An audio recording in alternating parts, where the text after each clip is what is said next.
জীবন যতই কঠিন মনে হোক না কেন, প্রত্যেক দিন আপনাকে এক নতুন কারণ দিয়ে দেবে আবার একবার স্বপ্ন দেখার, আবার একবার বাঁচার, আবার একবার কাজ করার। এবং এই জীবনেই আমাদের সাথে দেখা হবে এমন কিছু মানুষের, যা আমাদের নতুন করে শেখাবে জীবনের মানে।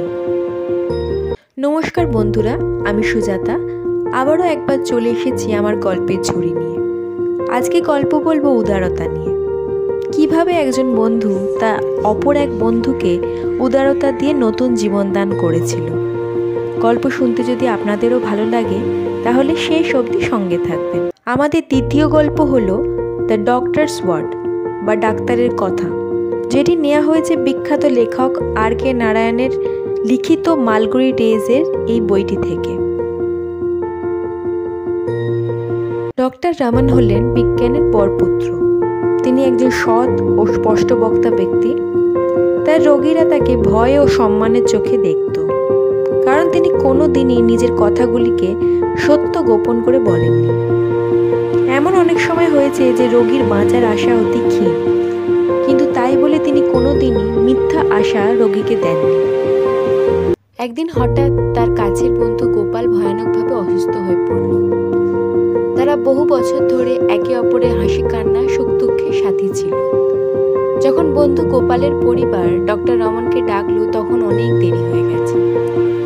গোপালের অবস্থা দ্রুত অবনতি হচ্ছে এবং তাদের গভীর বন্ধুত্ব সত্ত্বেও সত্যি বলাতে তিনি কোনো আবেগের মুখাপেক্ষী হতে রাজি ছিলেন না।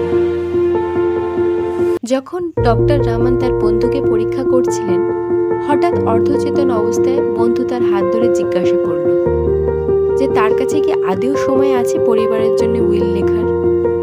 তার বন্ধুর খারাপ অবস্থার সত্ত্বেও ডক্টর রমন জীবনে প্রথমবার তার বন্ধুকে মিথ্যা আশ্বাস দেন। বলেন, তুমি সুস্থ হয়ে যাবে, এখন এসব নিয়ে চিন্তা করো না। ডক্টর রমন অলৌকিক ঘটনায় বিশ্বাস করতেন না, কিন্তু তার বন্ধু তাকে গভীরভাবে বিশ্বাস করেছিল। ডক্টর রমন সারা রাত জেগে অসম্ভব চেষ্টা করে সবচেয়ে ভালো চিকিৎসা করেন তার বন্ধু, এবং তাকে আশ্চর্য করে দিয়ে সমস্ত অশুভ কাটিয়ে ভোরের আলোর সাথে গোপাল সুস্থ হতে শুরু করে। যখন গোপালের পুরোপুরি জ্ঞান ফেরে, তখন তিনি তার ডাক্তার বন্ধুর চিকিৎসা আশ্বাসের জন্য তাকে অঝরে ধন্যবাদ জানাতে থাকে। নিজের ডাক্তারি পেশার এতগুলো বছরে প্রথমবার তিনি ভাবতে শুরু করেন যে একটা মিথ্যা যখন একটা মানুষকে এত দ্রুত সারাতে সক্ষম, তাহলে ঠিক কতজন রোগীকে তিনি সারা জীবনে ঠিক করতে পারতেন। এতদূর ভিডিওটি ভালো লাগলে ভিডিওটিতে একটি লাইক, শেয়ার ও সাবস্ক্রাইব করে দেবেন এবং কমেন্ট করে জানাবেন আপনারা কোন দেশ থেকে আমার এই গল্পটি শুনছেন। চলুন আবার শুরু করি।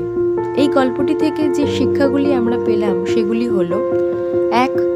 বন্ধুত্ব ও উদারতা অনেক পুরানো কঠিন নীতিকে অগ্রাহ্য করতে পারে।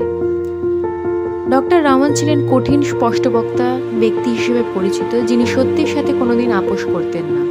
কিন্তু তার বন্ধুর প্রতি গভীর ভালোবাসা ও উদারতা তাকে মিথ্যা বলেছিল, যা আমাদের শেখায় যে মানুষের প্রতি উদারতা এই নীতি তত্ত্বের থেকে অনেক বড়। 2. আত্মার শক্তি। ডক্টর রমনের সামান্য কথা কতখানি বন্ধুকে মানসিক ও আত্মিক শক্তি দিয়েছিল নিজের জীবনের লড়ার জন্য, তা সত্যিই শিক্ষণীয়। 3. জীবন ও চিকিৎসার অনিশ্চয়তা। ডক্টর রমনের জ্ঞান ও হাতযশ থাকা সত্ত্বেও গোপালের সুস্থ হওয়া ছিল চিকিৎসা শাস্ত্রের ইতিহাসে অবিশ্বাস্য।